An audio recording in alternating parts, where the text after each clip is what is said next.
I would say the majority of us would like to live an easier and more simplistic life, where we're not constantly rushing around and have a never-ending to-do list with no time for rest or even time to enjoy the life that we have.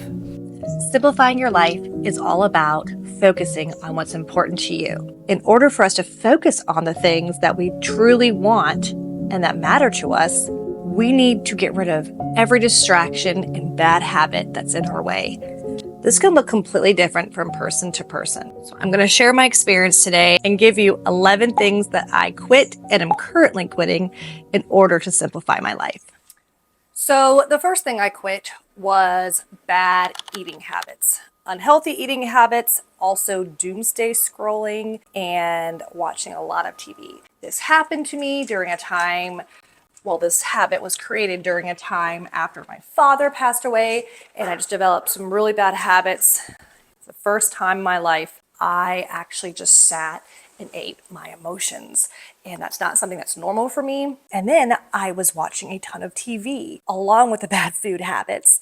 And I would sit there and eat and watch TV all at the same time. And then to make matters worse, I started using my phone while eating and watching TV because my attention span got really small. So anyway, all of this to say that became a habit. It was initially a coping mechanism, but ended up being a habit that I've had to break. So the next thing I quit was actually years ago. This was one of the first things I kind of started self-reflecting on because I realized a huge shift in me just right after this occurred. What it was watching the morning news. I would get up and I would be so excited to go to work and start my day and see my kids and have them go off to school before work, and I'd be sipping on my coffee and watching the news because that's what people do, right? Well, I noticed that all of a sudden I would see something so horrific and so sad that I personally cannot handle, because if you're susceptible to anxiety and depression, it's a no-go. It's a no-go. My body absorbs it. My mind absorbs it. I can't shake it off. And that just determined the rest of my day how I felt. So I stopped watching the morning news, and it drastically improved my life. And that's not to say you cannot keep up with the news, or I don't keep up with the news. I try to go online and find a non-biased news source and get my information from there weekly, monthly, whenever I feel that it's really important to keep up with things. Just don't watch the news on TV because it is so much.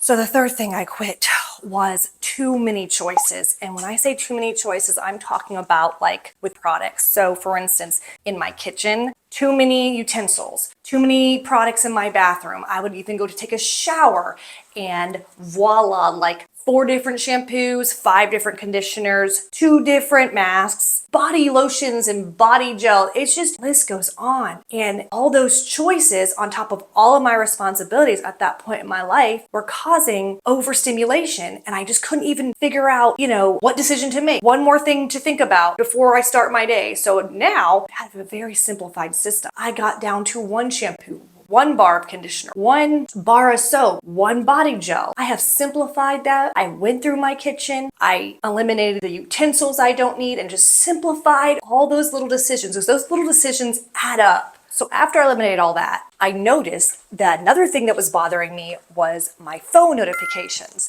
So after work, I'm dealing with clients all day, rebooking them. I get off work, I'm taking care of my kiddos, dinner, and I look at my phone and I'm being bombarded with 20, 30, even hundreds of phone notifications. I didn't realize, but I could turn those notifications off. I don't have to respond to them. I don't have to look at them. I don't have to do any of that. I turned all my notifications off for my socials, and now it is perfect because I can just go check it on my own time. It doesn't have to tell me that so-and-so commented on my post. I don't have to know. I don't have to know any of that. It is actually quite life-changing. So another thing that I quit is consumerism. Well, not really consumerism, more as overconsumption. Mindless buying is what I would call it, because in my spare time, I would just go to the store on my days off and shop to pass time away. Maybe kind of like a retail therapy. I don't really know why I was doing it. I think I just did it because that's what everyone did around me. It's what my coworkers did. I thought that's what you're supposed to do. Never gave any thought as to why I was doing it. So instead of going into a store with a list and knowing what I wanted to buy specifically for my home or wardrobe or whatnot, I would just go on, shop around and look around, and just, if I liked it, I'd buy it. It ended up bringing a lot of things into my home that I did not need, which leads me to the next thing I quit, which is crazy, right? Because how else do these things get in the house? Bringing it in. Clutter. So I end up having so much clutter, you guys. I honestly have always loved decluttering, but what I did not realize, why I kept decluttering and why I had always had clutter, and I love decluttering, but how is it that I always have clutter? I'm always decluttering, until one day I realized I'm bringing all this crap in. And a majority of the clutter, at least for me, is the consumerism, is the overconsumption. It wasn't the sentimental items that a lot of people like to have, or hobby collecting some items. It was specifically for me, it was just overconsumption. Mindless buying is what I call it. I had to not only declutter, I had to start being an intentional buyer. And so when I get rid of things, it is extremely intentional. And when I purchase things now, it is extremely intentional, which keeps clutter out. And speaking of that, I do have a little video series on decluttering. If you're interested, I'll link it above. And another thing that I have constantly battled with throughout my life, if I really look back and I reflect, is perfectionism. I used to take so much pride in being a perfectionist, but I actually realized in recent years how it has actually been like the biggest stumbling block for me. Perfectionism led me to procrastination. And even when I was homeschooling my children, I thought, if I don't know everything perfectly and I don't know all the tricks on how to homeschool or how to be the best mother, I just thought maybe I shouldn't do it.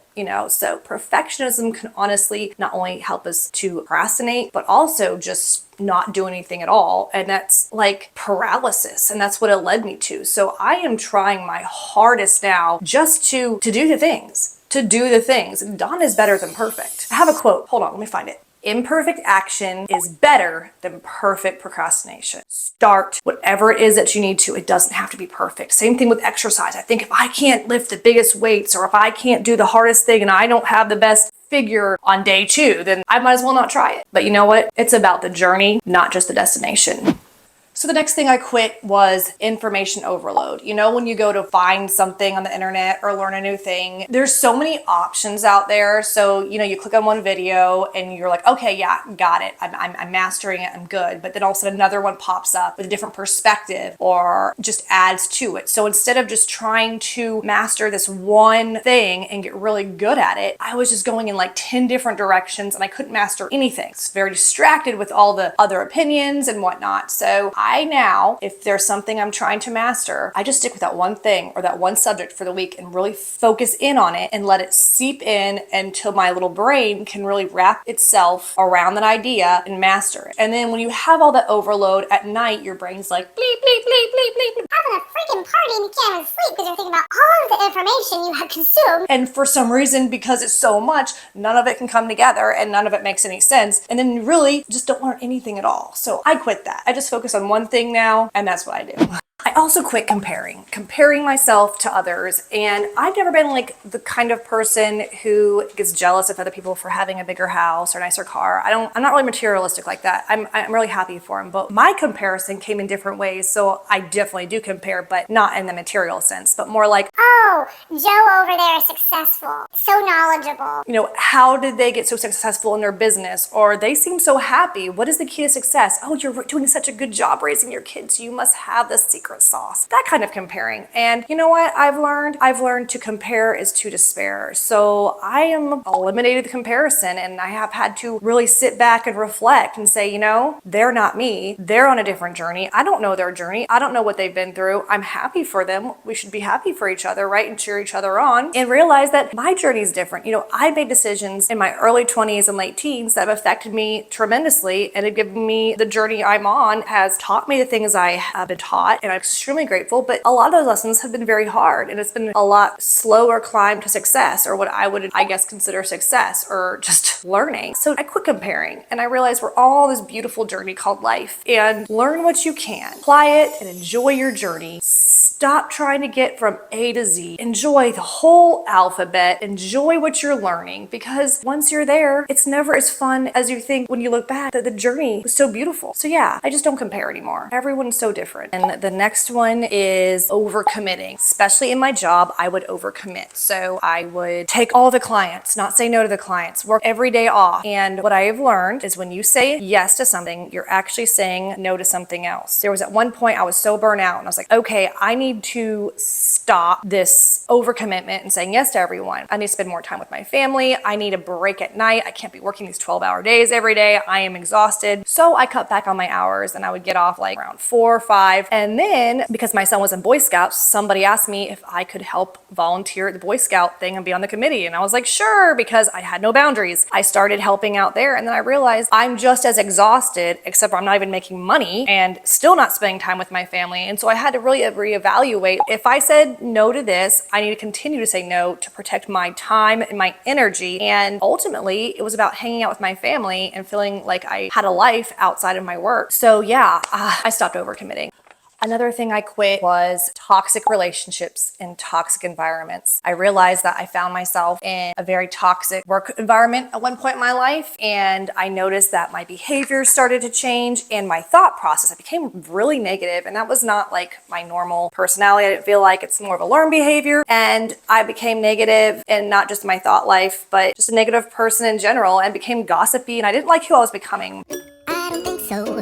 No, no, no, no. If you have 5 smokers and you join that group, you are going to be the 6th one. True story, it happened to me in my younger days. So our toxic environment can shape our thinking and who we become, which leads me to my bonus point, which is a negative mindset. Mindset is everything. It is insane studying psychology and about the brain, how powerful our thoughts are. They can change the trajectory of our lives. So never underestimate them. If we think negatively, we become negative. Negativity gets us nowhere. So back to mindset. You are what you think, just like you are what you eat, but you really are what you think. If you think you're going to be able to do something, you're right, you are. Just like if you think you're not going to be able, because you told your subconscious, and your subconscious will protect that thought and make sure it's fulfilled. And your subconscious believes it and won't allow it. So now I have changed to telling myself I can do things and I will do them in the timely manner it takes. So be intentional and ask yourself these questions. What is not making me feel my best? What can I eliminate to make myself feel better? And what can I quit in order to simplify my life? And by quitting these bad habits, you will have a more intentional and fulfilled life. Let me know down below what you are quitting in order to simplify your life.